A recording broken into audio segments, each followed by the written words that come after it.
live on YouTube as well. Lots of Las Vegas. Awesome. All right. Yes, we're live. Okay. Welcome, everybody. My name is Kathleen Jasper. I'm really excited you're here today. I'm going to go into my live program here just in case you guys did not sign up for the actual reading. If you're watching this live just on Facebook, there are handouts that go with this particular video. And so I'm going to just put them right now in the description for you. This is going to be Praxis Core webinar, Praxis Core reading webinar. Sorry. And I'm going to throw the handouts and stuff away to get the handouts in the chat. So there's a link there if you're live on Facebook.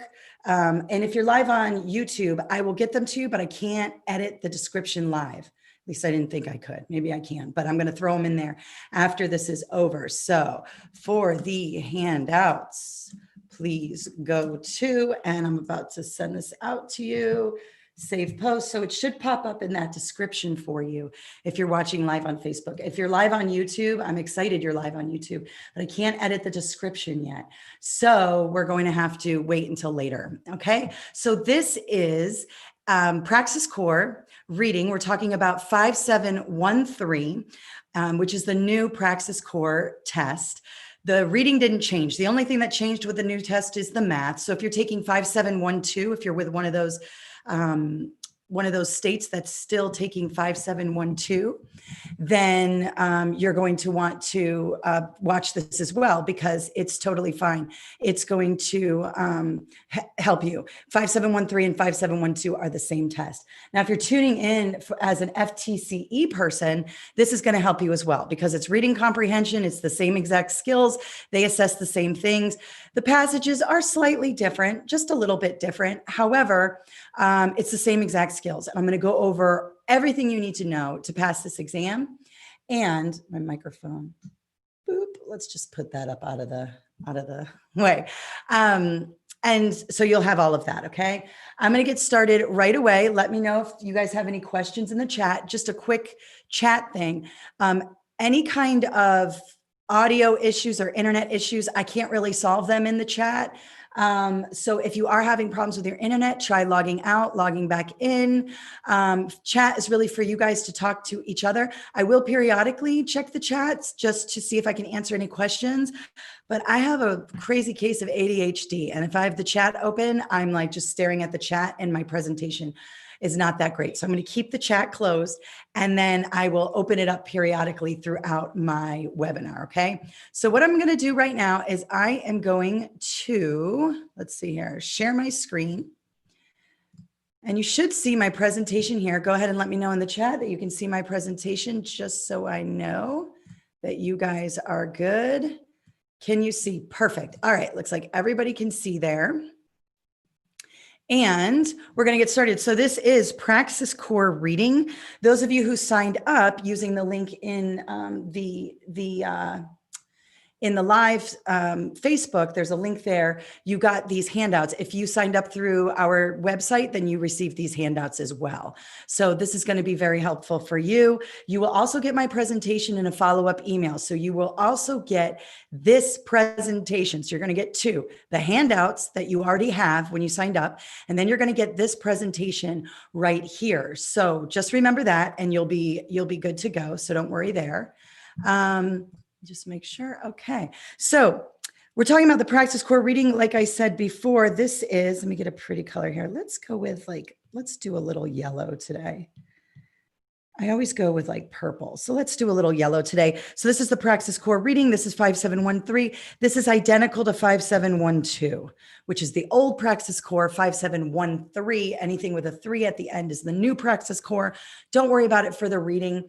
It really has nothing to do with you. The math is the one that changed. So they changed the test, they changed the math. But 5713 is all about reading comprehension. All right, so there are a few things you need to know about this test. And I'm going to talk about the scoring because we've had a lot of questions about the scoring. And I'm going to get my calculator out here so I don't mess up any of my math. But the code for this test again is 5713. You have 85 minutes. That's according to the Praxis Core study companion. We're going to break that down in a second. But some people have said you get 90 minutes, but the companion says 85 minutes. So I'm going to go with that. If you got an extra 5 minutes, awesome. If you didn't, 85 minutes is the time allotted for this test. There are 56 selected response questions. That means multiple choice. That's a fancy word for multiple choice. Some of the multiple choice is one question, right? Or one answer choice that is correct. And some have multiple answer choices that are correct. So this is a little different than the FTCE reading. If you're on for that, you only have to pick one answer choice. For the Praxis Core, you have to sometimes, some questions you have to pick more than one. And we're going to talk about that in a second. Now, in terms of a passing score, most states want a 156. Okay. Now, it all depends on your state. So you need to make sure you are going by what your state says. But for the most part, your state sets your score. So everybody's different, but it pretty much is a 156 is a standard there. Now, let me go out here. One thing that I always tell people is that you should always, always, always check the study companion. The study companion is going to be the best thing that you can reference on this exam. So very quickly, I'd like to go through that with you today. So I always, there we are. I always go through the study companion because it's very, very, very important. It is the outline of the test. And I'm also going to break it down a little bit more, but definitely get the study companion. And if you are an FTCE reading person and you're just looking for extra resources, remember FTCE is for Florida, Praxis is for basically the rest of the country. This is a great place for you as well, because there are passages in here and extra questions and information. And like I always say, the ETS blueprint and specification is much more comprehensive than the Pearson FTCE blueprint. It's just a better document. And I always send people there for more information.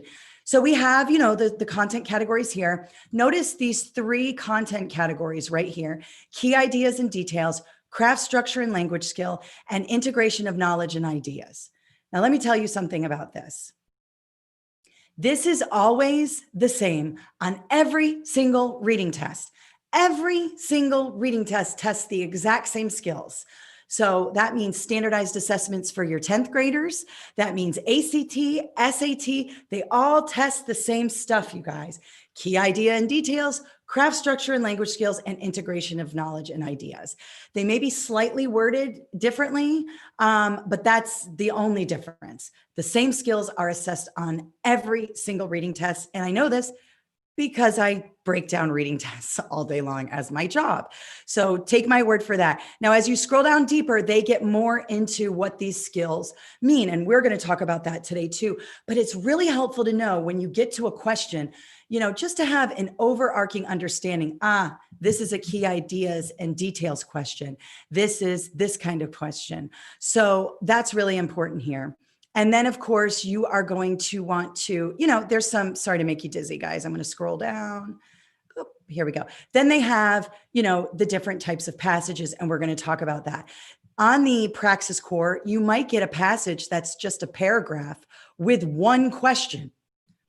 You could get a longer passage like this one over here with 2 questions, and you could get a double passage, and you could get a chart or a graph. So they kind of span the gamut of what you should be responsible for when it comes to a reading test, all different types of reading passages. Okay. But remember, this particular document is your friend.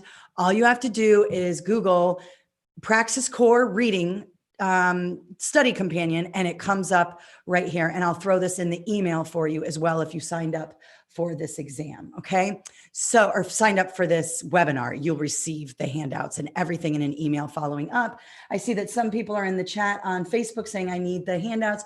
You should be able to get them in the description on the Facebook on the Facebook feed here. Let me just check to make sure that they are. Yep, it's up there in the description. So if you need the handouts and you're live on Facebook, just click that link and sign up and you'll grab access. Okay, now that we have finished that, what I'd like to do now is go straight to my presentation really quickly. And we're going to go through, oops, no, let me go here. There we go, sharing here. Okay, so let's break it down now. Now that we know that you're going to have, different types of questions, you're also going to have questions where you choose one answer choice and one where you choose another answer or more than one answer choice. So take a look at this question right here. Notice it says choose two statements, which the author of the passage would agree. So in this case, you're going to have to, maybe choose this one here. I need to use a different color. Sorry, guys. I meant to use yellow, but now I know that there's a bunch of yellow. So maybe we choose this one here and this one here. Okay. And then this question over here, they want you to choose one question. Now, this is where scoring can get kind of tricky. And I always like people to understand how you score your tests, because not that I want you to focus like, oh, there's 1 point here and there's 1 point there, because that can be bad. I want you to focus on the reading, but it helps to understand how your scores work. And the Praxis is kind of weird how they work. Okay. So basically the Praxis reading and all of their tests are on a scale score of 100 to 200. So that means that the lowest portion is the lowest score you can get is a 100.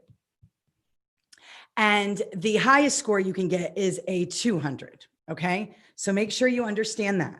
That's really important. Now, when you do your test, you get a raw score, which is the percentage. How many percent did you get right out of how many? So let's say out of 56 questions, you got 30 correct. That's your raw score. 30 is your raw score. Now, the way it's done is you take 30 and you divide it by 56 and you get a percentage. And in this case, you have a 53%. That's if every question is worth 1 point, which is just that select one answer choice. So you've got a 53%.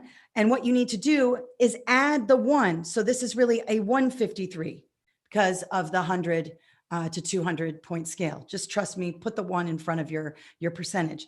So this would not be a good enough score. You would be too low. For most states, you need a 156.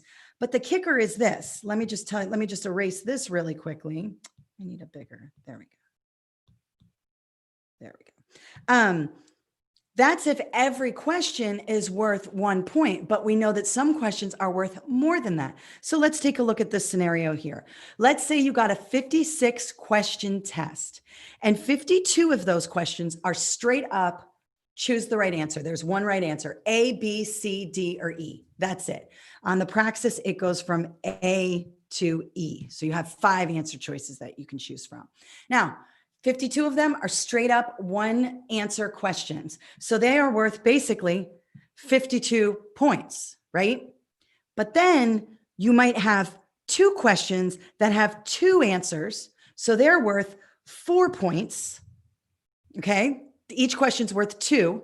So 2 plus 2 is 4. So these 2 questions give you 4 points. And then you might have 2 questions that have 3 correct answers. Choose the 3 correct answers. So in that case, these 2 questions are worth 3 each. So that total is 6. So now instead of out of 56, you're out of 62. So if you got, 30 correct out of 62, you're at a 48%, a 148. That's not even 50% correct. So you need a 156. Let me just lasso this and delete. There we go.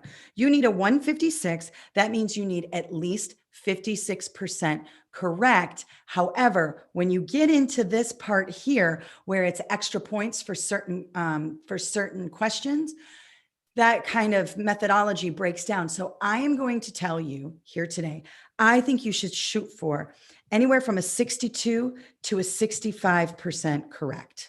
Okay. That kind of puts you in a safe zone. Now, again, I don't know which test you're going to get. I don't know if you're going to get 2 questions that have two answer choices and 3 questions that have 2 answer choices. I don't know. Every test is different and we shouldn't know. It's a standardized assessment. Like it's a state standardized test. You're not going to know, but just know that there are going to be a few questions in there, not a lot, that have more than one answer. So those are worth more. That's why I say if you shoot for a 62 to 65%, and that's going to be roughly, let me just do the math. So let's go with 35 divided by 56. That's about 35 out of, 56-ish questions. Not exact because they're weighted, but I would shoot for a 35 out of 56. You got to shoot for more than 50%. And a 62 to a 65 range, 35 out of 56 to a 37 out of 56 is going to help you out a lot. Okay. So just know you don't need 100%. You need a D. You need a D to definitely pass. A 156 is actually an F because a 56% is an F. However, we want to make sure you're in the safe zone. So you need a D. A D gets you the score you need here. So remember that. Take some of the pressure off. Okay. So you'll get this in the email, so you'll be able to break that down, and it will have my writing on it as well.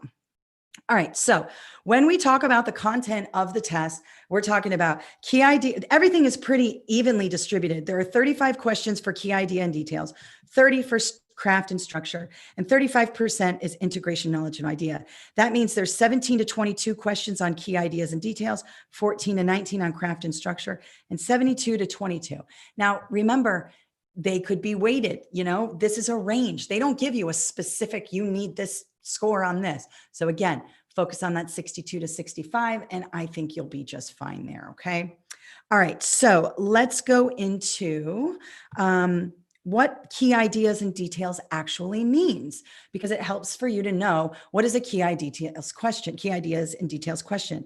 These questions tend to be the main idea and primary purpose of the passage. And I'm going to show you a couple of really easy ways to identify the main idea and quickly eliminate answer choices that are too specific for the main idea. The other thing we're going to be looking at is obviously supporting ideas. Let me scoot in here for a second. Supporting ideas. Those are the, the things that you can put your finger on, things that support the overall argument. All right. And then finally, we're going to talk about inferences. Now, inferences is a high level skill.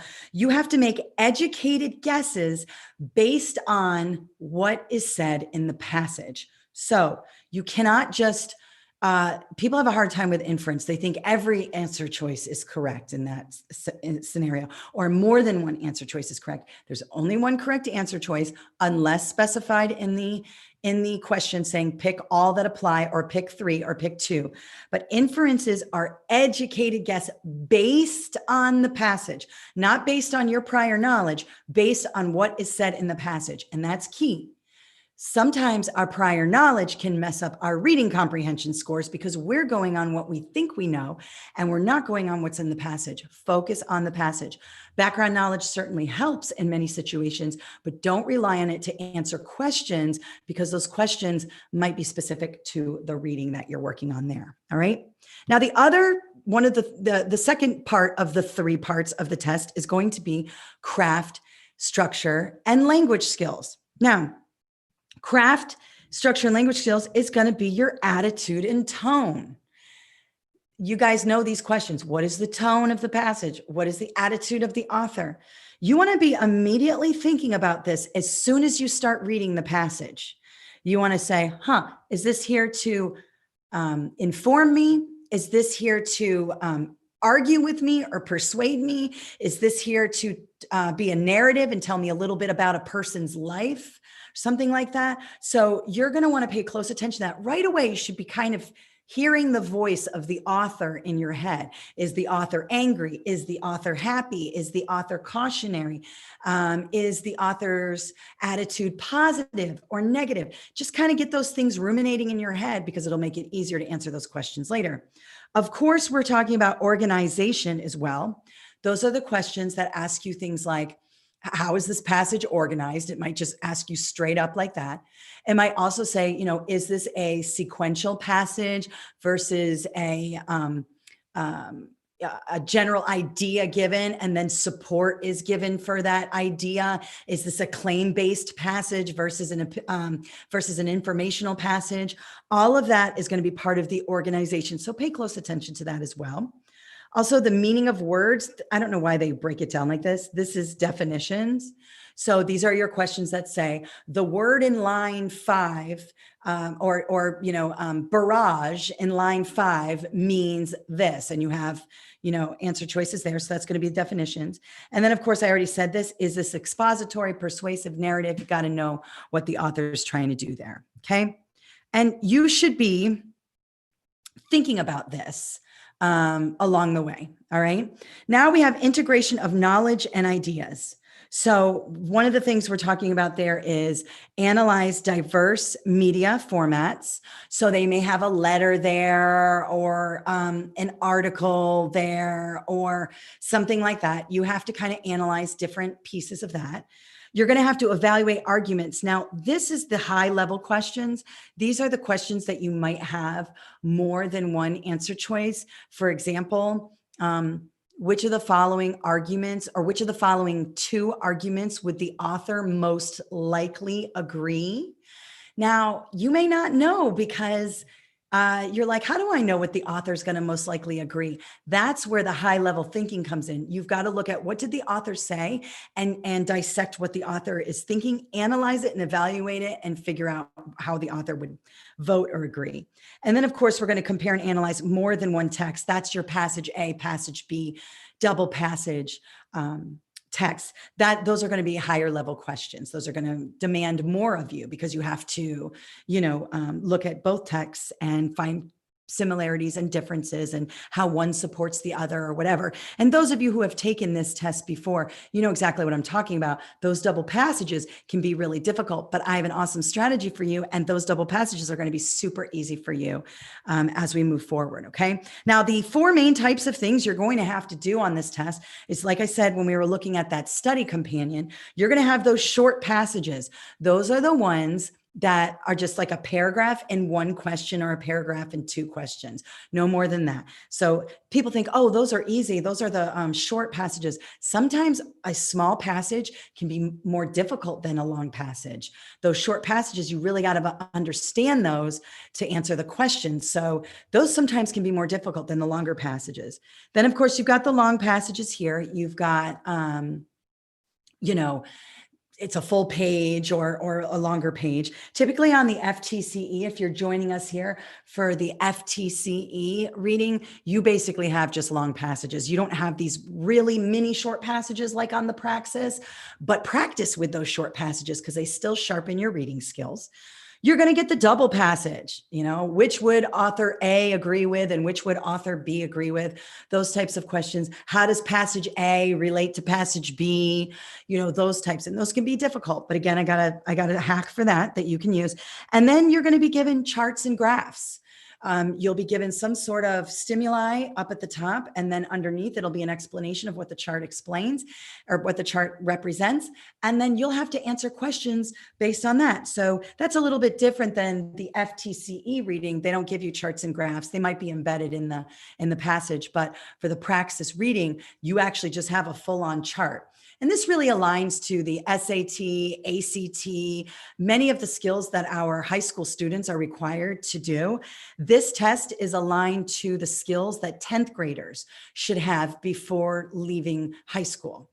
They start taking their 10th grade reading exams in 10th grade, and they have till the end of high school to pass them in many states in order to graduate with a standard diploma. So I know a lot of people get upset about this test and say, hey, this is really hard. Well, this mirrors the exact same skills that a high school graduate from a public school will have to have. So if you want to be a teacher, you have to have the same skills as a high school, what we expect from our high school graduates. And I think that's fair. If high school graduates are expected to pass this test, then the teachers in the classroom should also have an understanding of these skills.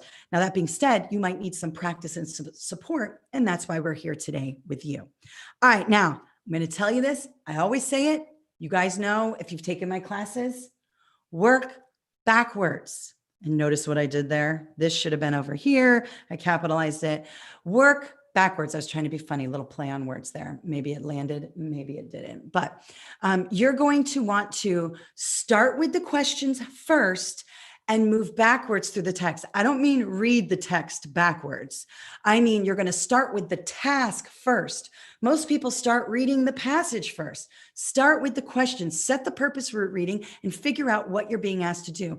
And then, of course, you're going to want to think like a test maker. Think like a test maker, not a test taker. So let me stop sharing and just talk to you really quickly here about that, okay? So one of the things you want to be cognizant of is that these tests are written a certain way, and they're all written the same way. And if you can figure out the pattern, and if you can really practice and understand exactly what's going on in terms of the questioning, you will have a better chance. Now, that being said, this is also going to take a lot of reading practice. If you're struggling with this test, you're going to have to read more. See a lot of people online saying, what Quizlet did you use to pass the reading? Well, Quizlet doesn't really help you with the reading skills you need to pass this exam. Now, you might get lucky. Somebody might have made a Quizlet that has similar passages, which is against the rules, by the way. You're really not supposed to do that, but it might have similar questions or answer choices, and you may get the same test as the person who made that Quizlet, but it's likely that you won't get the same test. So the only way to be 100% sure that you can do this is if you practice, and I've got a lot of ways for you to practice this test, so don't worry. But remember, think like a test maker, and I'm going to show you how to do that today. And of course, practice. All right. So let me go back to my presentation here. All right.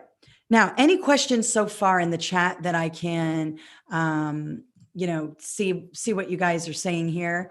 Let me, how is the Praxis test similar to the FTCE Reading K-12? This is a completely different test than the FTCE Reading K-12. So it'd be great for you to stay here in this, but this is going to be a completely different test. And we have lots of webinars and resources for Reading K-12. Reading K-12 is about teaching reading.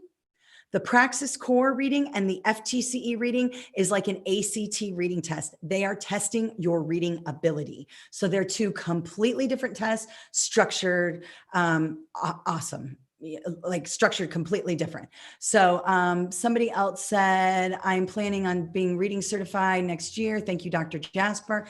Thank you for tuning in. How does the FTCE score? I'll go over the FTCE score another time. This is a Praxis reading test. So we're going to be working on Praxis, but there are ways that the FTC is scored, and I have lots of stuff like that. So let's get started here with some actual questions. All right. So this is a typical short passage on the exam. Okay. This is what it might look like. You've got, and this is a NavaEd passage. This is from our book. So these are our passages. Okay. So this passage here is one from our book. It's a paragraph long. It's from Heart of Darkness. It's part of the public domain. So we're allowed to use this. This is on page 8 of our reading guide. And you can see it's by Joseph Conrad. It's a classic. This is a classic, literature. And you can see here that I have one question attached to this passage. And this one question, I'm going to try yellow again. There we go. This question has just one correct answer choice. I choose either A, B, C, D, or E. And notice this is the tone. It's asking the tone. Now notice in this situation, I'm going to color code my questions based on where they come from. So this comes from craft and structure. So throughout this presentation, you're going to know that this craft and structure, this is a craft and structure because it's like a green teal color. And I do that in this presentation. So, and you'll get this when this is over. All right. So this is just the tone. You're going to, hang on, let me keep recording here. Give me 1 second, guys. Sorry. I have to keep recording on all my devices. This is a tone question, one right answer. It's a craft and structure. You want to be thinking about this. Now, let me show you another trick. Let's say, okay, you're like, Dr. Jasper told me to read the questions first. Fine. And here I say the tone of this passage. Okay, I'm looking for tone. This is only one question attached to this particular passage. Really quickly, I got to read this and I got to think about tone. So I'm going to think about, how does the author sound? Now, here's the thing I'd also like you to remember. I always say don't read the answer choices, but here's where I make an exception, because the reason why I say don't read the answer choices is because there's four, or in this case, there's four incorrect answer choices here and only one correct.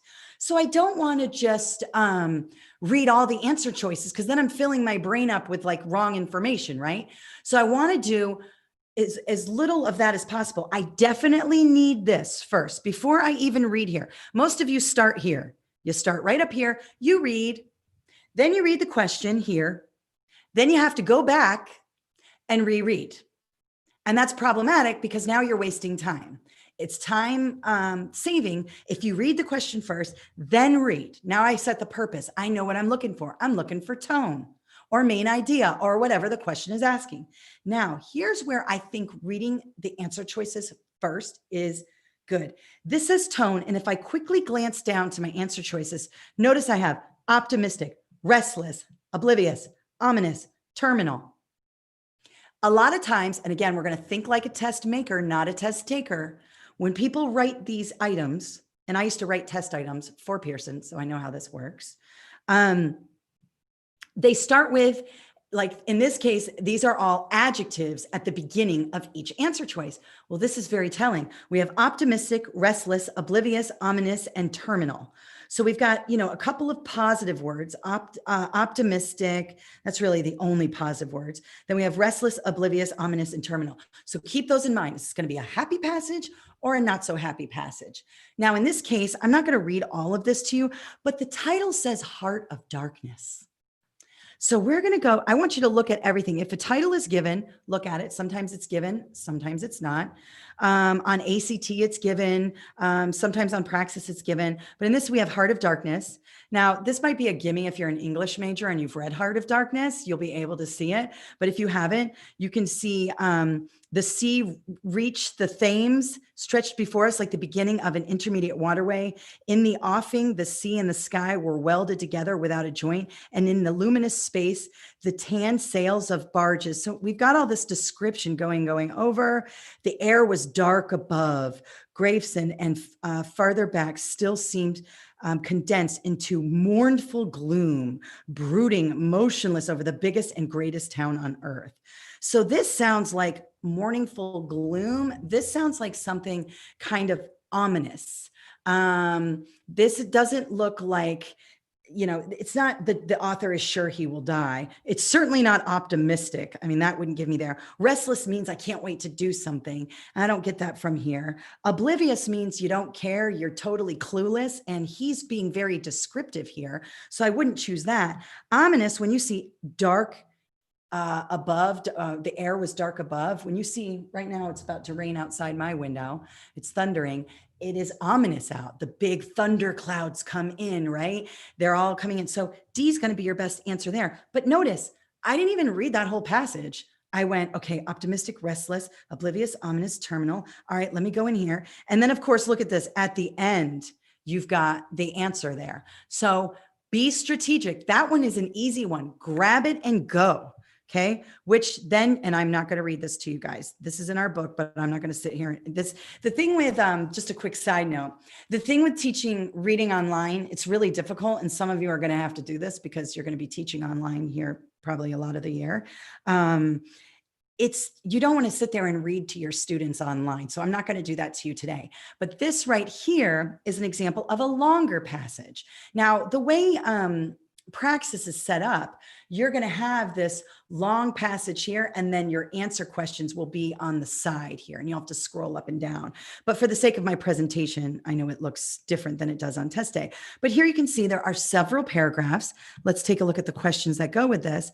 And notice here that I have a craft and structure question here in teal. And then I have this integration of ideas here. And this is one of those choose two. So you might have two questions here for this longer paragraph or this long passage. Now, this is saying choose two. So this question is worth 2. This question is worth 1. So remember that. Now, please, when you're testing, don't try to go in your head, okay, that was worth 2. I missed one of those. Oh, this is worth 1. Because what you're doing there is you are using up valuable cognitive energy on trying to figure out your score when you should be using that valuable cognitive energy to figure out the correct answers on the test. So be careful there. And, you don't have to sit there for an hour and be like, is this a craft and structure question? Is this a key idea and details question? I don't want you to do that. I just want you to get to know the types of questions so you're really good at reading tests. That's going to help you a lot, okay? So in this case, you're going to have to choose 2. And of course, choose 2 of the following statements with which the author of the passage would agree. Reading this question first is going to be kind of you need to read it first, but this isn't going to yield any big time stuff until you probably read through the whole passage, right? And then it says, what type of publication would this passage be best suited? So that's another kind of tone, craft, structure. Where would I put this? And you might want to just quickly, if the answer choices are short like this, maybe just say, okay, a textbook, classified section, newspaper, biography, nonfiction. All right, let's go back in. I'm ready to roll. I know what is being asked of me now. Let me start reading, okay? And now we have, just this first paragraph, an amusing incident leading to the exposure of manifest fraud. Okay, so now we know it's kind of amusing. Maybe the author is going to be funny. It's going to be a little bit more lighthearted. Maybe it's not going to belong in a textbook. Pretty much in a textbook, we wouldn't start with an amusing incident.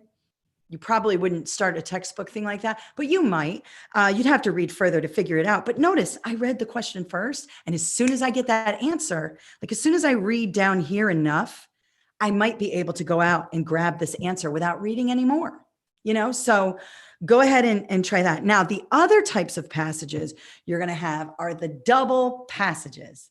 Now, everybody freaks out when they get the double passages. And I am here to tell you that it's important that you do not freak out because the double passage is actually very easy. And what I want you to do with the double passage, and I want you to teach your high school, middle school, and elementary school kids this. They get double passages all the time on their state standardized tests.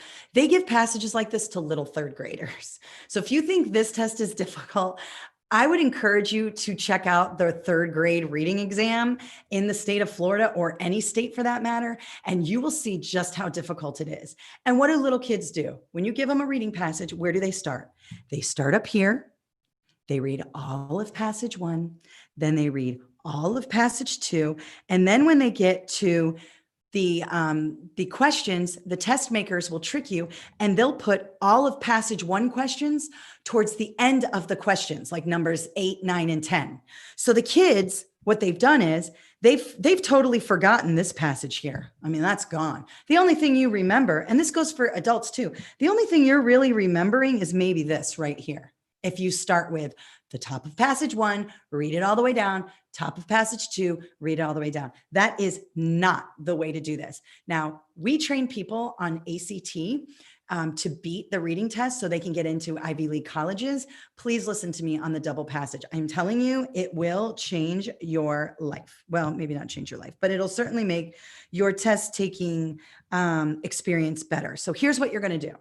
You're going to treat these passages like totally different passages. This is one task and another task. So you're going to treat it just like we said with single passages. You're going to go into the questions and you're going to look for only passage 1 questions, not passage 2 and passage 1 questions, passage 1 only questions. Now, if this is a short passage, if this is a short double passage, you may only have 1 passage, 1 question. You may have 2. I'm talking about passage 1 only, not 1 and 2, just passage 1 only. So you're going to read that. You can see here, I've got it here. So in passage 1, the author's position on the topic is which of the following? Now, maybe that's my only passage 1 question. Now I'm going to go in and read passage 1. Then I'm going to answer passage 1's question. Why? Because if I don't do this, and I go here and I read all of passage 1 and I read all of passage 2, and then I get to the question and it says in passage 1 and I go, oh my God, okay, hang on. Let me go back to passage 1 and read it all again. You just reread it 1, 2, 3, 4 times, and let me know in the chat how many of you go, I've reread this thing 40 times, you know, I have to keep rereading this thing over and over and over again. It happens to everybody. Don't do that. Don't do that. Start with the questions first. Okay, passage 1, that's my only passage 1 question. I'm going to read passage 1, answer passage 1's question. Okay, now I'm going to go and look for only passage 2 questions, like this one here. Only passage 2 questions. Then what am I going to do? I'm going to go in here and read only passage 2. And then I'm going to go back here and I'm going to answer passage 2's question. Now, the beauty of a question like this is your craft and structure. This is a, I need a different color. I'm going back to purple, you guys. Maybe you're sick of purple, but I love it. In passage 2, the term build. This is a vocab question. Okay, this is a craft and structure. That one's really easy. If that's your only passage 2 question, you've lucked out. Go in here, find it. You know, this is such a shorty. I would read the whole thing because you're going to have passage 1 and passage 2 questions. But as soon as the word build comes out, and where is it? Oh, here it is right here. As soon as you hit it and you figure out what it means, jump out and grab that answer. Grab the answers when you can, right? Now, and you can see here, I should have went to the next page. I skipped ahead. Let's say that there are 4 questions. Here's a passage 1 only. Here's a passage 1 only. So I'm going to read both of those questions, read passage 1 and answer passage 1's questions. Then I'm going to go out, grab passage 2 only. Let's see here. This is a both passage question, so I'm not going to touch it. So I'm going to read this question, read passage 2, answer passage 2 question only, passage 2 only question. Then now I have such a good understanding of both passages, because not only have I read the questions for both passages, not only have I broken up the passages and kind of understood them through backwards design, I now am going to easily be able to answer these double passage questions or both passage questions. Okay, I am telling you, this strategy will help you tremendously on the double passage questions. Now, another thing with these double passage questions, sometimes they'll do this. Passage 1 does this, while passage 2 does this. And the answer choices will be long. And so when you see an item like this, and this is called an item, I talk about items a lot. It's the question stem, any kind of chart or graph or picture or stimuli, and then the answer choices. That's what an item is referred to in the testing world, okay?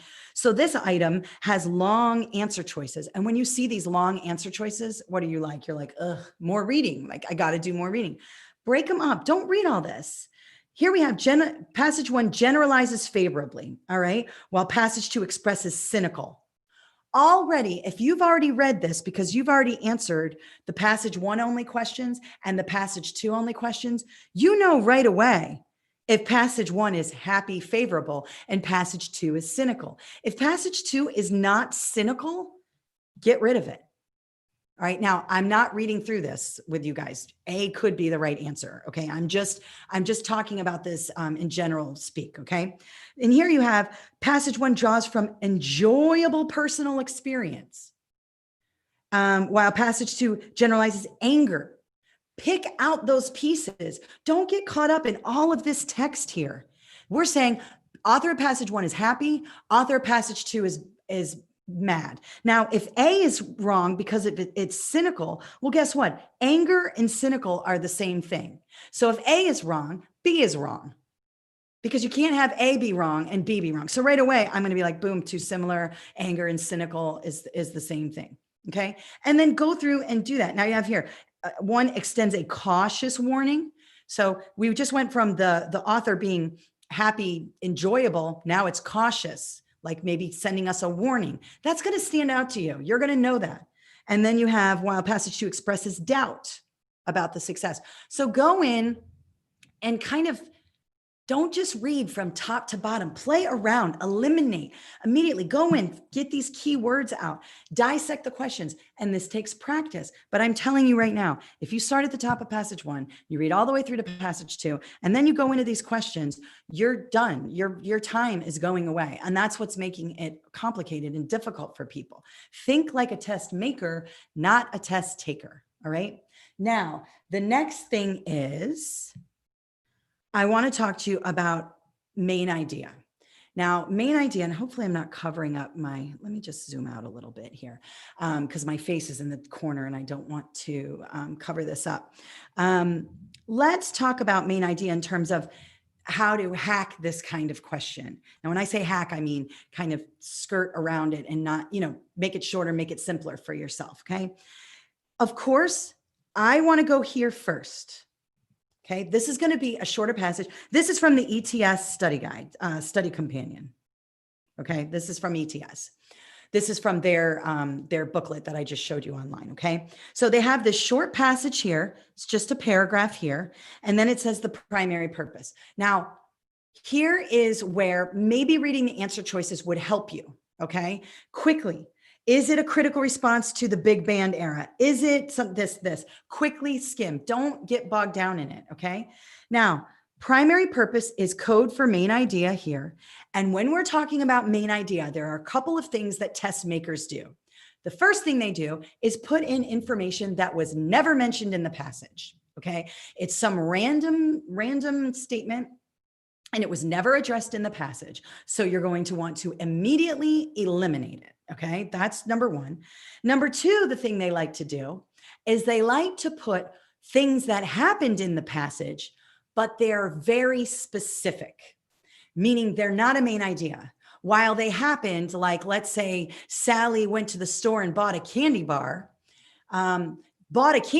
happened, but it's not the main idea of the story. Maybe the main idea of the story is about Sally and her dog walking down the street and they just happen to stop into a store and buy a candy bar. That's one piece of the story. The main purpose is the overarching details here. So this one I am going to do with you because it's short and I don't want to, read to people online because it's like having a PowerPoint read to you. How many of you love that? Professional development time, I'm going to read my PowerPoint to you. No, that is not what you want, right? But I'm going to just do this one with you. Hopefully you guys can see it there. I zoomed in a little bit. So we're talking about the primary purpose of this passage. So I'm like, okay, let me think. Main idea. Let's go. Here I go.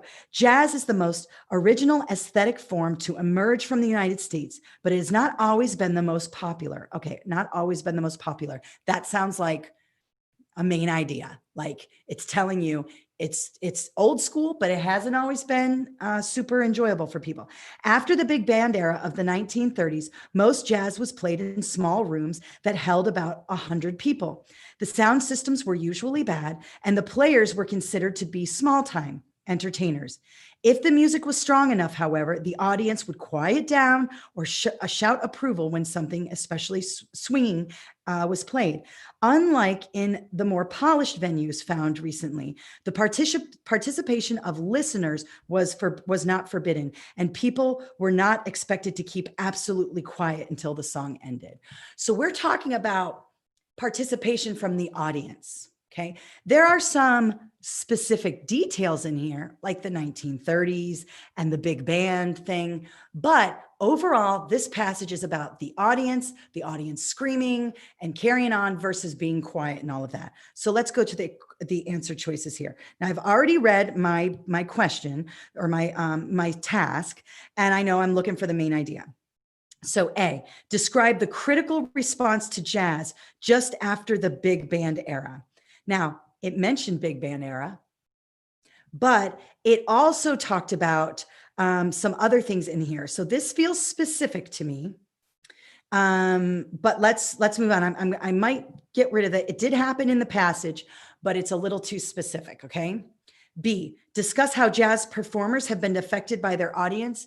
Never did we talk about jazz performers.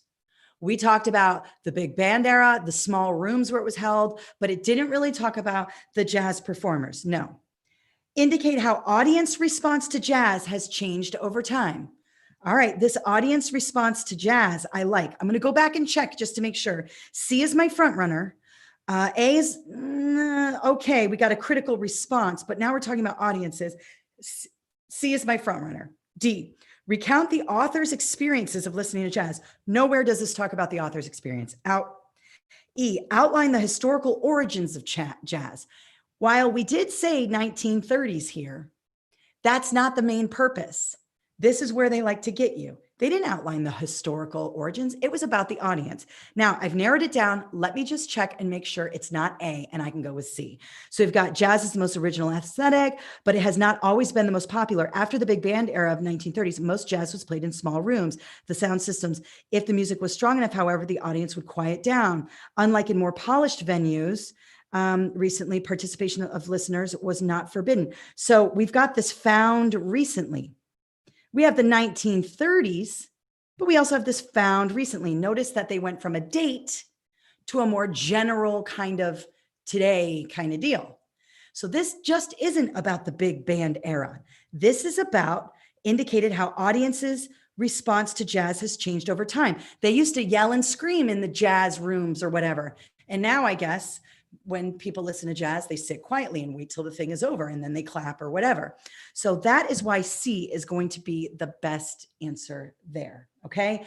And notice A is pretty good. You might have tried A.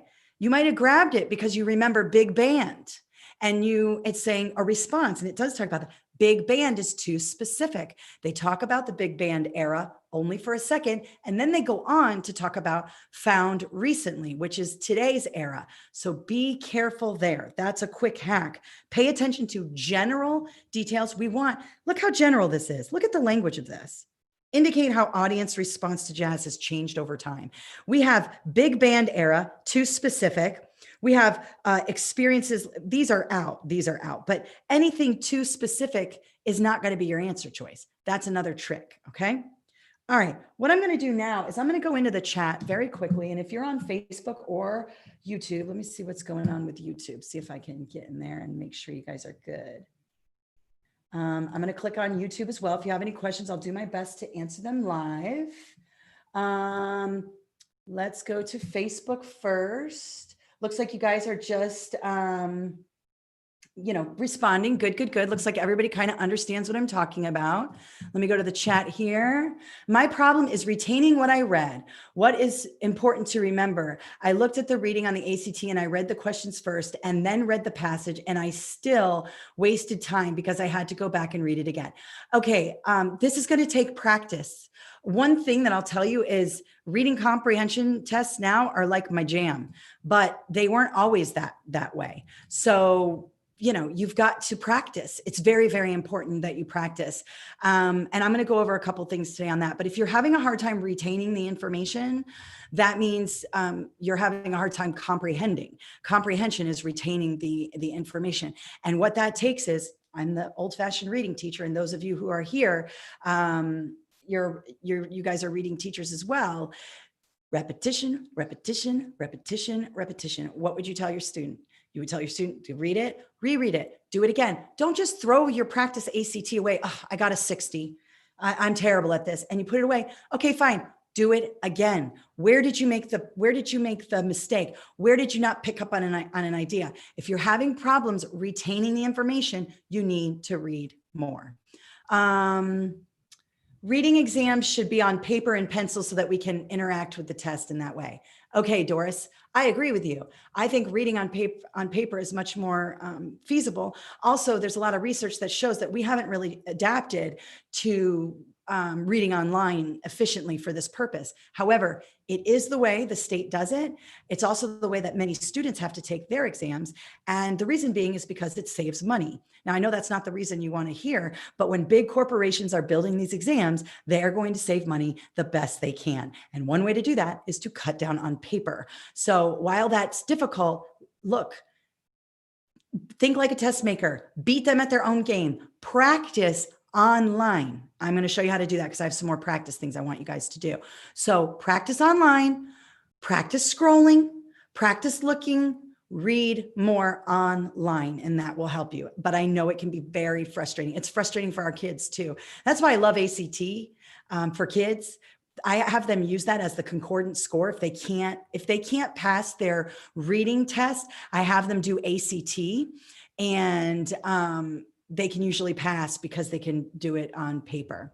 My problem is reading is vocabulary, the meaning of some words. Okay, there are a couple things you can do about that. Let me go back to, and some of you may already have this. Let's take a look at this one here. So you're talking about vocab like this, okay? Now, the term build means what in this passage? One thing you can do is find similarities. And in this question, you're only allowed to pick one answer. You're only allowed one answer here. So you can't have two of the same answers. Well, notice here, A says asked for payment, and this one here says charged. My dog just walked in, sorry. Asked for payment and charged. Both of those are the same. If I ask you for payment, am I charging you? Yes, I am. Guess what? Too close. I can only pick one answer choice here. So I'm gonna get rid of those. There will always be something like that in the answer choices. So if you can eliminate those types of things, that will help you narrow down. The process of elimination is very helpful here. And then what you can do is let's say you decide D, and I think D is the answer for this one. I don't remember. I haven't memorized this particular passage. I've memorized most of them, but not this one. I think the answer is D. But then let's say I choose D and I'm like, I don't know. It's kind of weird. Let me check. Go back into the passage and put it in here and see if it makes sense. If it rolls off the tongue and it kind of is like, yeah, that makes sense, grab it and go. If it's like weird and it's choppy, like for example, if I said these people are often, and I said described as, these people are often described as land and business owners. Well, that works, doesn't it? But if I said these people are often offered a settlement as land and business owners who sacrificed their homes, doesn't make much sense there. So that's another way with the vocab that you can implement it there. But you always want to be thinking, when you get the gist of the paragraphs and you understand more, it'll help you with that vocab. Now, another thing, I know nobody wants to hear this. I'm going to stop sharing and have a little pep talk with you guys, because I know you don't want to hear it, but you got to read more. This is like weird. There we go. You've got to read more. I am telling you, the more you read, the more vocab you're going to be exposed to, and the better things are going to be for you. Look, what do? We scroll. We scroll. We might even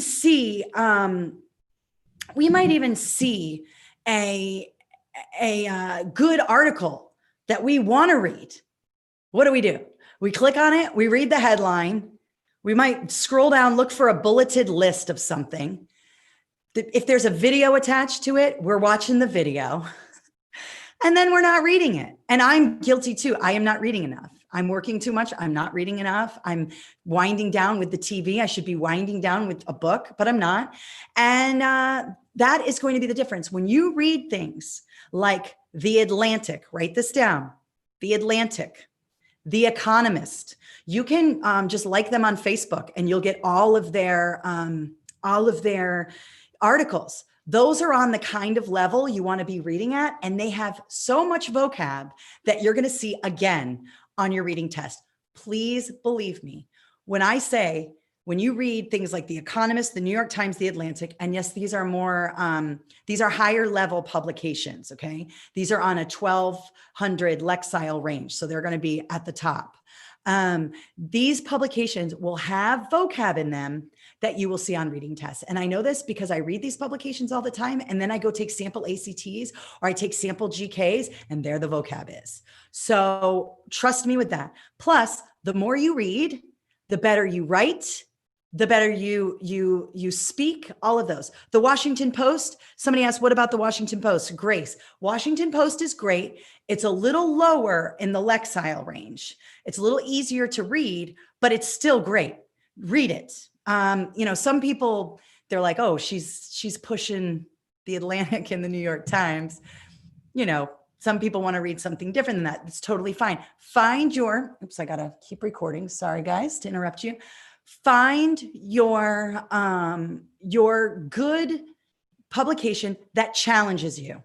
Not, oh, I like to read about sports, so I'm going to read the sports section of the newspaper. No, if you like to read about sports, then read something about politics or baking or tech or finances. Something you're not used to reading. Get used to doing that. Grace, I love the Times too. I love the Post too. I love the Post. I love the Times. I read everything. I watch everything. I watch MSNBC. I watch Fox News. I read the Post. I read the Times. I read it all because it's really important to read it all. But if you have certain things you like to read, go against that, because when you like to read something, it's easy. You fly through it. Try things that you're not used to reading. If you're not used to reading about tech, read about something else. Okay. So now let's go with a couple of resources you can find. I've got a couple of Q&As here. So let me just pull this up really quickly here. Let's see. What is one strategy to read faster? Okay. Somebody's asking what's one strategy to read faster. Okay. I'm going to show you guys a speed reading strategy. If you are, I wasn't going to do this today. Let me go to the study companion here. Okay, if you are, let me go here. Let's say you are somebody who is good at reading, or you're practicing a lot, and you want to read faster. There is a way to do this, and I do it, and it works. Okay, here we go. I'm going to go here because I can write on this. Let me show you what you do. If you're not comfortable with this, don't do this. Oh, I'm not sharing my screen. Hang on. Let me go to the different screen here. There we go. Okay. If you're still practicing your reading skills, don't do this. Okay. But if you are someone who's like, I want to read faster, I already know how to do this. I want to practice speed reading. Okay. Let's speed read then. What you can do is basically cover up this and cover up this. And you basically read this in here. Now, you don't cover it up with your hands or anything. What happens is when you only focus from here to here and you read just this, and you're a good reader, you get it. You're able to get it. Practice with it. I can't model it because it's a bunch of mumbo jumbo when we do it. But if you just read the middle and you go line by line, what happens is your peripheral picks up on the key words on the ends, and you're able to do this. This is how speed readers do it. It works really well if you practice it. Do not try this on test day. Like you haven't practiced anything. Oh, I'm going to do the speed reading challenge.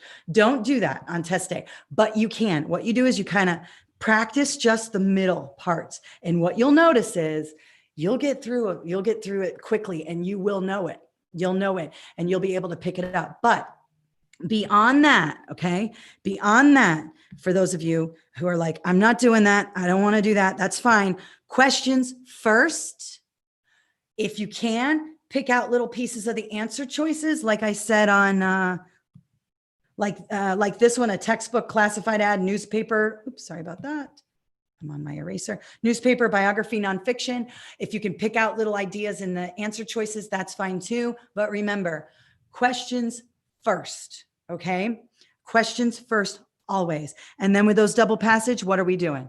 Are we reading from the top, going all the way to the bottom? No, we're not. Passage one, questions, read passage one, answer passage one's questions. Then we go to passage two, questions, read passage two, answer passage two questions.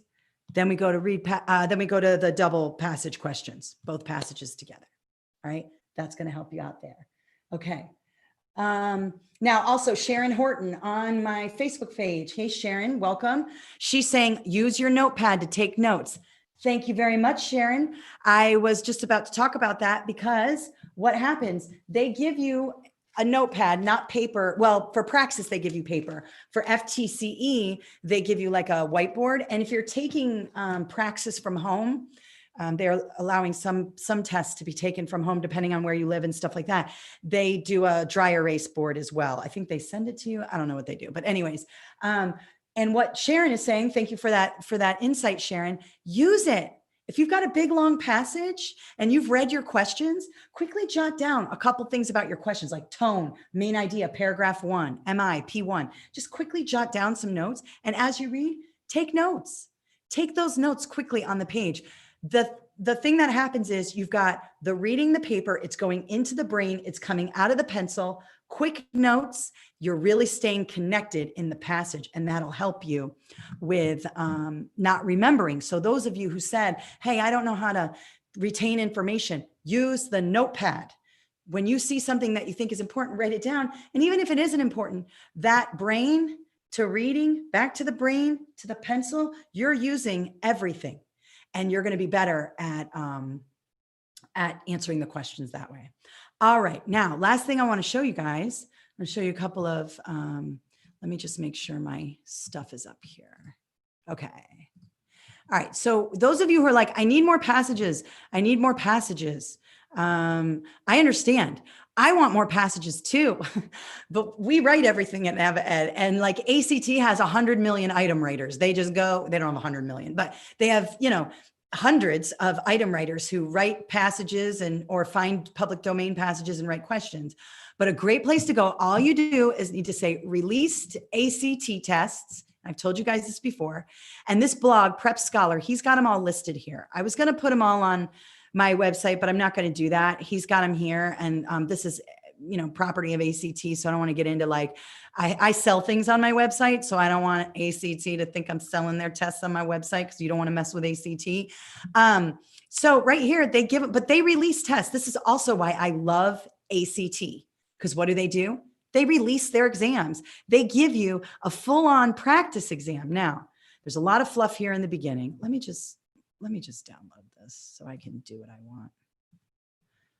Let me just download it so I can go to my desktop here, my crazy desktop. Where are you? There you are.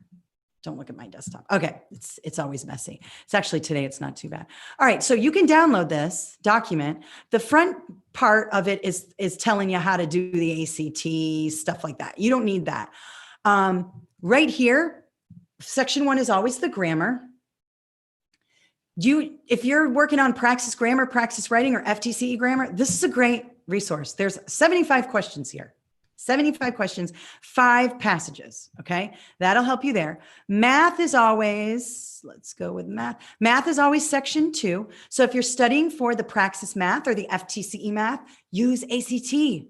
Use ACT. We have great resources I'm going to show you at the end, but if you want more, or if you're broke, use ACT. I would say the first 30 or so questions, some of them are not going to align, and you'll be able to pick those out immediately. But you'll notice that, all of these are very similar to the Praxis Core Math and the FTCE Math. Okay. And then finally go to right here. Your reading, always section 3. You will always have a literary passage. You will have a social science passage. You will always have a humanities passage, and you'll always have a natural science passage, something about bio. This is Earth space. You can see they're talking about the Milky Way, so that's Earth space. So that'll help you there. Now, do the method. Go to the answer choices first. The answer choices start at the bottom of this page. Answer choices first. Questions first. Read all the questions first. Map out your essay, see how you're going to go about it, and then start reading. Practice this, the back and the forth, the back and the forth. Now, ACT has longer passages. The Praxis has shorter passages, but the skills are still the same.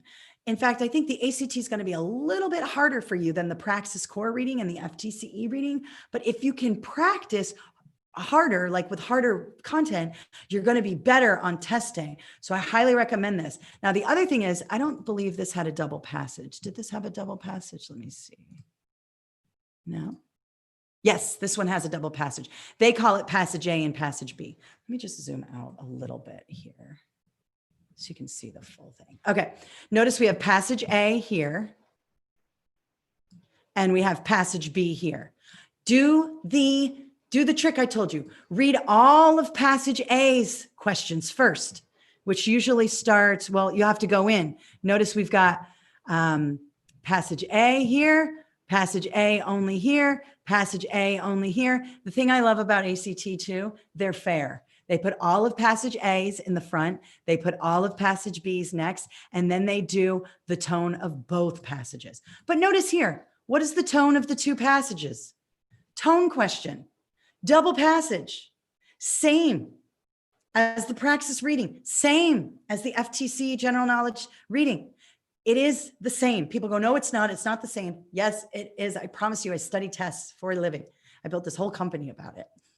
So please go in here and study as much as you can and read more for pleasure. Like we were talking about reading the Post or reading the Times or reading the Atlantic. And one of the easiest ways to do that is to like them on Facebook, and then it'll go right in your feed. So when you're scrolling and you see an Atlantic pop up or the Washington Post pop up, and you remember, oh yeah, Jasper wants me to read. Jasper wants me to read. So I'm going to go ahead and stop scrolling and read. Okay. That'll help you out a lot there. Now, the other thing I want to show you guys are some things that we have. We have some resources. Obviously, this website or this webinar is going to be awesome for you. And that's not how you do my website. Nava Ed, thank you very much. We have our website here. If you need more resources than this free webinar, more than the ACT, and you want more of a course, we have courses. We have, of course, our webinars here. But if you go over here to Praxis Core and you scroll down, you'll see that we have all of our Praxis books here. We have Praxis reading here, but we also have the full Praxis books. We have the digital, but we have the full. So buy the full if you need it. And then we have these awesome digital courses, which are amazing. We have the reading online course, and that'll take you through all of the different passages. We'll explain why certain passages are this answer and why they're that answer. So that'll help you a lot there. I highly recommend getting the whole course if you need everything. It's a pretty good deal, $150, and you get the book. So all of our digital courses come with the book. So if you buy the reading online course, you get the reading book with it digitally. All right. And if you buy the full online course, you get the digital book. Okay. So that'll help you out there if you want some paid resources. Now, the other thing we have, which is more free stuff, is our YouTube channel. We have a ton of, and of course I'm live here, but we have all of these videos. I highly recommend subscribing to our YouTube channel. We have playlists. I have a reading playlist for, reading, specifically reading. It goes through the FTCE reading, which is a little different than the Praxis. And it goes through the, where are we? Where's my reading playlist? School leaders. That's the reading K-12. Oh, here it is, reading. Okay. So if we go into the reading playlist, I have this ACT reading hacks. Oh, I've got some ads on my site. Hang on. 4, 3, 2, 1. Go. Skip ads. Okay. And I break it down for you here. Now, if you have students who are trying to pass the ACT, your kids are trying to pass the ACT, watch this. This ACT reading hack will help them tremendously. So definitely check that out. I'm going to post more videos about reading, so don't worry. But this will help you out as well. And this webinar will help you. And the Practice ACTs will help you. And the YouTube channel will help you. And all of that. Practice, practice, practice. Now, quickly, I'm just going to go in and see if anybody has any questions. What do you have for me? Let me know in the chat. I'm going to pull it up here. I'm taking my test later today. I scored a 150 on my last test. I'm hoping to pass after watching your presentation. Thanks. All right. I don't know what your first name is because you've got a crazy first name. I think you just wrote it in, but good luck. I believe in you. I know you can do it. Thank you so much for the advice. Those dry erase boards never work well. Shake my head. Okay. Yeah. Those dry erase boards are terrible. What you want to do is I always try to ask for 2 pens. If you're in a testing center and they give you like a dry erase with those little skinny pens that never like really actually work, test them. Ask them, say, last time I was here, my dry erase pen didn't work and it slowed me down. May I test it? And go on right in front of the test person, the test coordinator, whoever's bringing you to your test, and try it, because It's not fair if you get a dead pen and you're like trying to use it and then you have to raise your hand and ask for another pen. That's time. Okay. So try to do it on the front end quickly. Like just take the pen and write on your paper. And if it's not working, make sure you get a new one. GK reading test is similar to the core reading. Yes, it is. Does the ACT come with an answer key so we can check? Yes, it does. Let me just show you really quick that situation there. So this is the ACT. Let me just show you. It's all the way at the end and it looks like this. So it's typically on pages 53 to like 55. This one's on 57.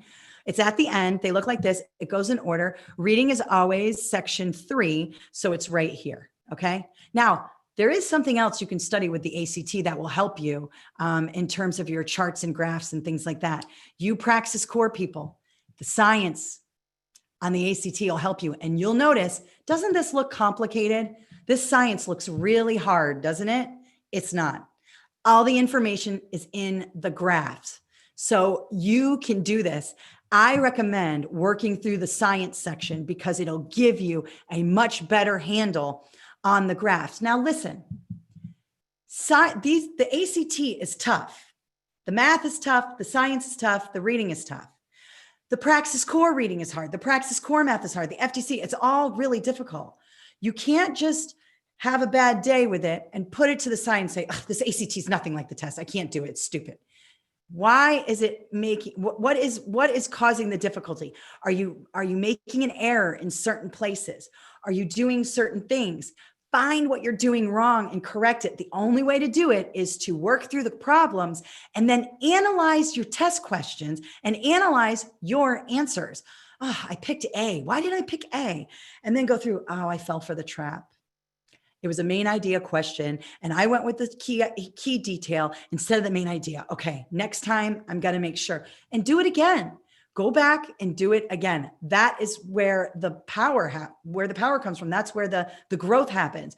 You going through an ACT, answering all the questions, seeing that you only got 50% right, getting frustrated and putting it to the side and saying, I don't want to do ACT. That's not going to do it. Break it down. Why did you answer this way? What kind of patterns are you using? What can be changed? Okay. Let's see. Okay. So let's go back here. Does the ACT come with answer keys? Yes, I told you that. It does. It does. Thanks for the link. It really helps. I'm going to put the link in the email too. So you'll get all of that. So 150 of course, and the book comes with it. Yes, it does for the course. 150 for the course and the book comes with it. Is the digital version able to be printed specifically with the math part? Yes, you can print it, but I would recommend, since I'm going to be giving you guys a coupon, just grab the physical book with it. It's going to cost you less unless you're using, your district printer, and then print away, people, because the paper's on them, right? But no, don't do that. That's stealing district resources. Don't do that. Even though we all do it. We all print our stuff out. It's the least they can do, right? They only pay teachers a little bit of money. At least they can do is give us free copies, right? But I would recommend just getting the physical book with it. And then you have the book and it's cheap with the coupon. So I'm going to give you a coupon today. Are the digitals available for, we already said that. Cherie Wheeler, the Praxis will help with the reading K-12. You're answering somebody's questions. Thank you, Cherie. For people in here for the reading K-12, there's a Praxis reading specialist it's totally aligned. It's the same thing. Thank you, NavaEd, for all the help. I have passed all the tests I've taken thanks to you. Oh, awesome. I can't wait for the core math webinar. Awesome. Yeah, it's coming up next week, core. I took the FTCE reading, got a 153. So practices more with your class will help pass the next time. Yes, practice with this and practice a lot. I recommend one ACT passage a day. One passage a day. That's it. Not 3 hours a day. 20 minutes a day of reading will change your life. 20 minutes of reading every single day. A lot of us go for a run every day. A lot of us go to the gym every day, or we make sure we feed our dog every day, right? And we feed our kids every day. Take 20 minutes and do one reading passage a day and analyze your answers and see what's going on and think about it, and then put it down and go back and read another passage the next day. Don't wait till Friday before you take the test on Saturday and read 40 passages of ACT and go, okay, I'm ready, because that's not going to happen. Little incremental practice over time yields huge results when we talk about test prep. I help students go from like a 19 on their ACT to like a 30 on their ACT, and they don't do it with 4-hour courses. They do it 20 minutes a day. I'm telling you, 20 minutes a day, change your life. I mostly need help with the word problems. There's a great webinar. Okay, I think that's for math. Thank you. I've been practicing with the ACT thanks to your advice. Good. Do you recommend also to buy the book? I recommend buying our book to go with the course for sure. You get it digitally. So if you buy the course, you get the book digitally. If you have access to a printer, just do that. But the thing is, it's a 300-page book. Where is my Praxis Core? I have a Praxis Core book in there, but it's huge. It's about this thick. So you're going to want to maybe not print the whole thing, maybe just the practice test. Okay. Over here, go to the library and print the pages. The library is very good rate per page. That's good. Sharon's talking about going to the library. That's very good. But if you don't want to pay, it might be cheaper just to buy the book if it's only going to be $24 or something like that. For you to buy. So Staples, definitely don't go to Staples and print it out, because that'll get you. Looks like I don't have any more questions in the chat. Let me check the Q&A. What is one tip to navigating the split screen on the exam? Okay. The split screen on the exam is just a thing. I don't have that same software. It's pretty, it's proprietary actually. That's ETS's software. So they built it that way for their tests. So it's a Pearson VUE, or it's the ETS test, but it's a Pearson VUE test center. So I'm not sure whose software it is, but it's software built specifically. The main thing I would say is keep the ACTs on your computer and do a lot of that scrolling back and forth, up and down, and get used to reading on the screen. Don't print out the ACTs. And in fact, if you get the online course for the book, or you get the online course in the online book, I would recommend not printing the reading part, because you have to read online. So I would leave that online and do the scroll, because it'll just, the more you scroll, the more you read, the more you scroll and move the mouse and move around, it'll help you with that. Okay. Is the Praxis reading close to the FTC reading? Yes, it is. Yes, it is. Somebody else is asking, do you offer GK reading courses? I purchased your PE book, taking that, have to take GK reading. We do have GK. If you're on here for GK, let me just let you know really quickly. Want to make sure we help let me go back, move my toolbar. Okay. If you go to FTCE general knowledge test here, sorry, there we go. You'll see that we have all of our FTCE products here. Here's the reading digital book only. You can buy just the digital book if you just want some practice. But if you're going to do it, I recommend the course. Definitely get the reading course here. And you can, where is the reading course? The reading course is right here. The reason why this one is more expensive than the Praxis is because it has an additional webinar in it. We've been doing the GK reading for a longer period of time than we have the Praxis. We're still adding to our Praxis, but this has just one more resource on it. If you've already purchased our Praxis and you want our reading, you can, our FTC reading, you can also do that. But I would recommend just sticking with the Praxis. That's going to be the best thing there for you. All right, so we do have that. So check out all of our resources. And one more thing, you guys, upcoming webinars. If you're practicing for the Praxis Core math, this is going to be an awesome webinar. And we have some old recorded webinars. They're not old. They just happened like last month. This Praxis Core math here, I'm going to change the name. This is all just probability and statistics. So all you do is click that, sign up just like you did for this webinar. And I'm there to meet you and say hi. Fill this out and you'll get the full Praxis Core math, probability, and statistics. Next week for my upcoming, I'm going to do the full math. And this Praxis Core math comes with an awesome handout. So I would definitely enroll in that now if you guys are looking for more math. And I would definitely enroll if you're an FTCE. I would definitely enroll in the FTCE. If you are taking FTCE math, I would enroll in this Praxis Core math too. They are very similar tests. So definitely with that.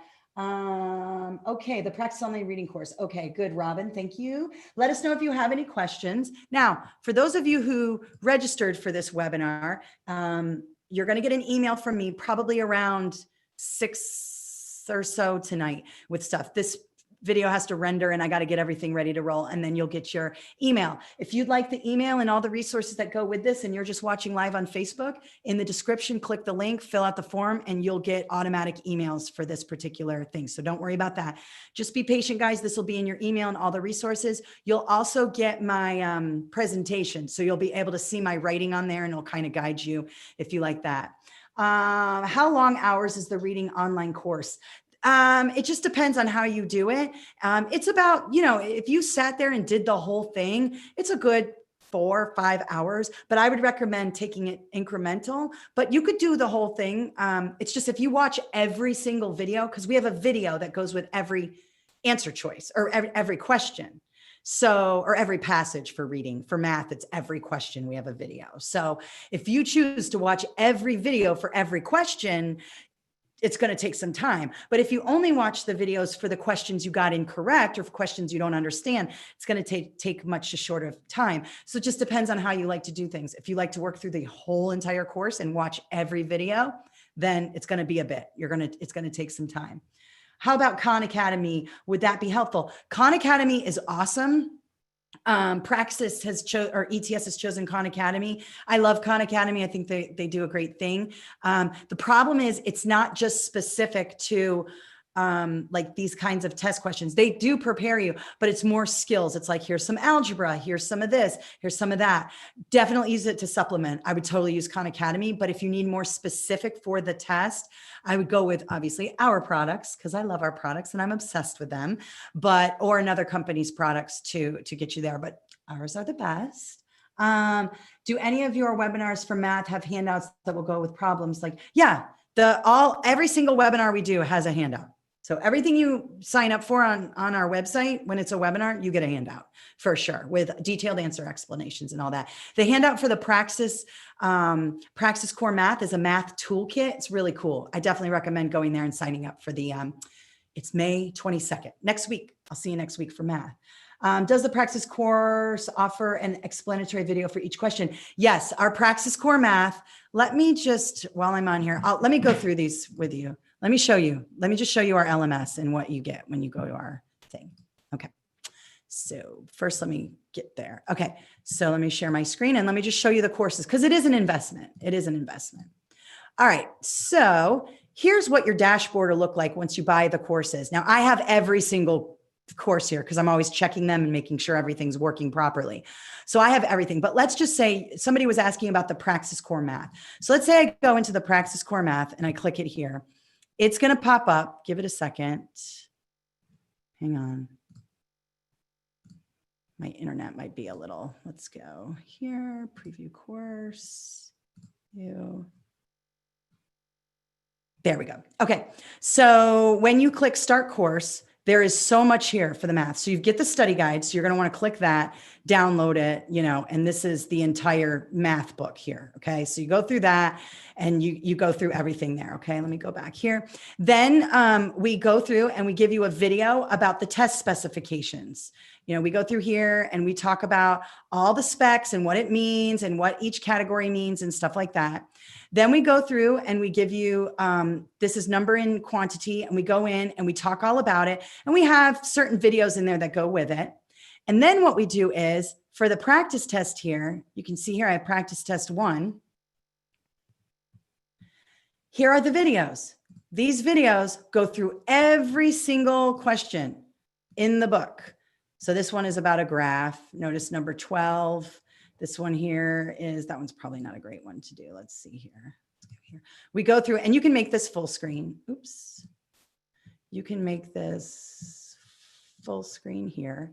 And what we do is we go through and we draw on the screen. They're talking to you about the percentages, and we go through it and we walk you through and we show you exactly how to do it on the math. We do the same thing with the reading. It's just that math kind of lends itself to writing on the screen and stuff, but we do the same thing with reading. And then at the end, math, you have a post test, and this post test takes you through, what you need, and you can get your score there. So this is all really, really good for, just getting a good understanding of the math. We go through our data interpretation and statistics. We go through, and even in here, there's more, there's all this different stuff here that you can go through. And it's very visual. It just walks you through everything. There's some extra practice in here, stuff like that. And that'll help you out there. Okay. So that's what our courses look like. The full course, if you were to get the full entire course, let me go here. This is all. You get all of them. You get all of the courses. So you not only get the math, you get the reading and the writing. So they're all there, and they're bracketed out in modules. You can see here, it's loading. This is the entire course, and it tracks your progress. So it'll tell you, and these post tests will give you a score. So on this score, you'll be able to understand, how good things are going. Okay. To push that. All right. So any other questions here? A lot of you are doing great. I'll register for the math webinar because I need to pass. Yeah, definitely register for the webinar first. And if you like it, then grab the course, check out our math, see if you like it. Do any of your webinars, let's see, does the Praxis Core math course? Yes, we do. We already went through that. Is there a webinar? There is a webinar for the reading specialist. It's on our YouTube channel. It's one of our first ones, so it doesn't come with a handout, but it is over like 2 hours long. It'll help you tremendously. So the reading specialist is on there. It's on our YouTube channel. Go to our K-12 reading specialist playlist. It'll be there. All right. All right, guys, listen. Thank you so much. Sharon saying, yes, I purchased the online book from NavaEd and found it to be the most helpful. Thank you, Sharon. You're awesome. You're in here helping us out today. We really appreciate it. So if you have any questions, email info@navaed.com. Definitely check out our products on our website. Subscribe to our YouTube channel for sure. Follow us on Instagram, Twitter, Facebook, LinkedIn. I'm on LinkedIn, even though it's kind of boring. I'm not there very often, but if you're a LinkedIner, go there and follow us there. And definitely grab our free webinars coming up. For you FTC people, we're doing professional ed next month in August. So I'm really excited about that. So we'll get the signups there. And thank you so much for spending your afternoon with me. I really love these live sessions. I love our webinars together. And I just appreciate you taking the time to sit with me and go through all of this. And please let me know how you're doing. We love to hear if you need more help, for sure. And also if you pass, or when you pass, I should say, send us an email because we love hearing success stories. And if you need help, we're here to help you as well. So thank you so much, everybody. Have an awesome day. And I'll see you next week for a webinar. Oh, and Jeremy will be live next week for math. So next Tuesday at 5, always math. Yesterday we couldn't do it. We had a emergency here, so we couldn't go live for math. But we're always live for math on Tuesdays at 5 p.m. with the famous Jeremy Jasper. He's my husband. He's an awesome math teacher. Thanks, everybody. Bye-bye.